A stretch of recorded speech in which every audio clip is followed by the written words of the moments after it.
그날의 기억은 아직도 생생합니다. 제가 변화를 결심하게 된 결정적인 사건이 있었던 날이었죠. 그날은 장마가 시작되는 7월의 어느 습한 월요일이었습니다. 습도는 90%에 육박했고 불쾌지수는 하늘을 찔렀습니다. 제 컨디션은 최악이었습니다. 주말 내내 여자친구와 사소한 말다툼으로 냉전 중이었고 일요일 밤에는 월요병 때문에 새벽 4시까지 잠을 못 이뤘으니까요. 겨우 잠들었다 싶었는데 울리는 알람 소리는 마치 공습경보처럼 느껴졌습니다. 씻는 둥 마는 둥 집을 나서 지하철역으로 향했습니다.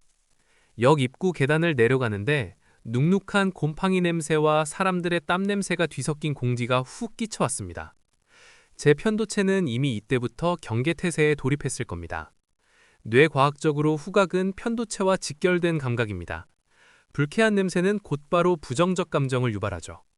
저는 이미 짜증이 난 상태로 개찰구를 통과했습니다. 승강장에는 이미 발 디딜 틈이 없었습니다. 열차가 들어오는 소리, 끼익거리는 브레이크 소음, 사람들의 웅성거림. 이 모든 소음이 제 고막을 때리는 것이 아니라 뇌를 긁는 것 같았습니다. 저는 이어폰을 꽂고 볼륨을 높였지만 불안감은 가라앉지 않았습니다. 열차가 도착하고 문이 열리자 사람들이 밀물처럼 쏟아져 나왔고 동시에 썰물처럼 밀려 들어갔습니다. 그 아수라장 속에서 저는 구석자리를 차지하기 위해 몸을 비집고 들어갔습니다. 그때 제 앞에 서 있던 덩치 큰 남자가 백팩을 맨 채 뒤로 확 돌았습니다. 육중한 가당이 제 명치를 강타했습니다. 숨이 턱 막혔습니다. 아픔보다 먼저 찾아온 것은 굴욕감이었습니다. 그 남자는 이어폰을 꽂고 있어서 제가 부딪힌 줄도 모르는 눈치였습니다. 사과도 없이 스마트폰 게임에 열중하는 그 뒷모습을 보며 제 안에서 무언가가 툭 하고 끊어졌습니다. 웬 나만 당해야 해? 내가 만만해 보이나? 저 사람은 나를 벌레 취급하는 건가? 분노는 순식간에 살이에 가까운 감정으로 증폭되었습니다. 당장이라도 저 사람의 어깨를 잡아채고 소리를 지르고 싶었습니다. 하지만 저는 그러지 못했습니다. 소심했기 때문이죠. 대신 저는 혼자서 상상의 나래를 펼치며 그 사람을 수십 번도 더 응징했습니다. 그리고 그 분노를 속으로 삭이느라 위경련이 일어날 지경이었습니다. 이것이 바로 반추의 저주입니다. 이미 끝난 상황을 머릿속에서 계속 재생하며 고통을 반복하는 것이죠. 저는 출근하기도 전에 이미 에너지를 다 써버린 상태였습니다. 회사에 도착했을 땐 저는 이미 폐잔병이었습니다. 자리에 앉아 컴퓨터를 켰지만 모니터 글씨가 눈에 들어오지 않았습니다. 머릿속에는 아까 그 남자의 가방, 그리고 연락 없는 여자친구 생각뿐이었습니다. 지은이는 아직도 화가 안 풀렸나? 내가 먼저 사과해야 하나? 아니야, 이번엔 내가 잘못한 게 없잖아. 근데 왜 연락이 없지? 벌써 헤어질 마음의 준비를 하는 건가? 이런 잡생각들이 꼬리에 꼬리를 물고 이어지는 동안 시간은 속절없이 흘렀습니다. 오전 11시, 팀장님이 저를 호출했습니다. 지난주에 지시한 시장조사 자료를 찾으셨죠? 저는 주말 내내 고민하느라 까맣게 잊고 있었습니다.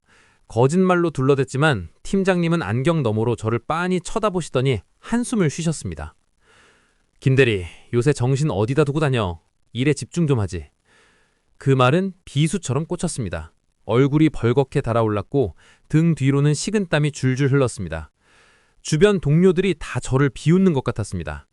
사실 아무도 저를 쳐다보지 않았지만 제 열등감이 그들이 저를 비난하고 있다고 착각하게 만들었습니다. 점심시간, 저는 도망치듯 회사 밖으로 나왔습니다. 밥 생각이 전혀 없어 근처 공원 벤치에 앉아 멍하니 하늘을 바라보았습니다. 날씨는 우중충했고 빗방울이 떨어지기 시작했습니다. 여자친구에게 미안하다는 카톡을 보냈지만 10분이 지나도록 일은 사라지지 않았습니다. 그때부터 저는 지옥을 맛보았습니다. 심장이 쿵쿵거리고 숨이 안 쉬어졌습니다. 넥타이를 거칠게 풀었습니다. 이게 바로 공황 발작의 전조 증상이었습니다. 저는 벤치에 웅크리고 앉아 생각했습니다. 나 정말 미쳐가는 건가? 정신병원에 가야 하나? 그날 오후는 어떻게 지나갔는지 기억도 안 납니다. 좀비처럼 퇴근해 집에 와서 씻지도 않고 침대에 누워 천장을 보며 눈물을 흘렸습니다. 너무 억울하고 힘들어서였습니다. 그때 유튜브 알고리즘이 추천해준 영상 하나가 눈에 들어왔습니다. 예민함은 저주가 아니다. 평소 같으면 넘겼을 텐데 그날은 제목이 제 가슴을 쳤습니다. 홀린 듯이 영상을 재생했습니다. 당신이 예민한 건 당신이 약해서가 아닙니다. 당신의 뇌가 당신을 너무 사랑해서 당신을 살리려고 24시간 보초를 서고 있기 때문입니다. 그 말을 듣는 순간 왈칵 눈물이 쏟아졌습니다.